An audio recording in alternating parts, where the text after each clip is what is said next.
Le message d'aujourd'hui parle de la manière dont nous pouvons transformer nos actions au quotidien. La véritable obéissance naît dans le cœur de celui qui aime Dieu sans réserve.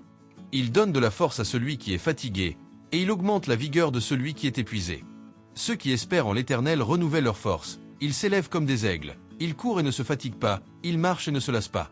Ésaïe 40, 29. Tu connais cette sensation de te réveiller déjà fatigué, sans envie de sortir du lit? Comme si tu portais le poids du monde sur les épaules.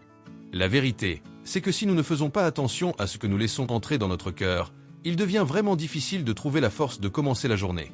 C'est pourquoi il est si important de s'arrêter un instant et de se demander « Qu'est-ce qui me motive vraiment à me lever chaque matin ?»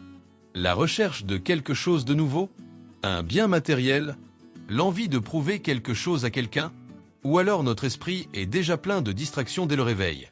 Le problème, c'est que lorsque notre motivation repose sur des choses passagères, sans même nous en rendre compte, nous mettons Jésus de côté.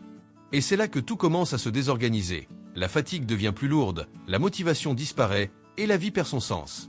Mais laisse-moi te partager une bonne nouvelle. Dieu est un spécialiste pour relever ceux qui sont tombés. Il renouvelle la force des fatigués et donne une nouvelle vie à ceux qui n'en peuvent plus. Nous devons vraiment lui faire confiance. Lui remettre le contrôle de notre vie, abandonner nos agendas bien remplis et accepter sa direction. Car quand nous laissons Dieu nous guider, même le poids sur nos épaules devient plus léger. Dans Galates 2, 20, il est écrit « Ce n'est plus moi qui vis, c'est Christ qui vit en moi ». Voilà la clé. Ce n'est plus ce que je veux faire, mais ce que nous allons faire ensemble. Alors je te propose un petit changement. Demain matin, au lieu de penser « Qu'est-ce que je vais faire aujourd'hui ?», essaie de demander « Jésus, qu'est-ce que nous allons faire ensemble aujourd'hui ?» Attendre Dieu, c'est lui faire confiance les yeux fermés et le cœur grand ouvert, en sachant qu'il a toujours quelque chose de meilleur en réserve. Et crois-moi, il va te surprendre.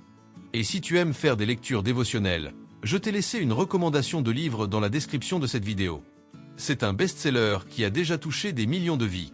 Si tu as aimé ce message, abonne-toi à la chaîne. Que Dieu bénisse ta maison et ta famille. Merci et à demain.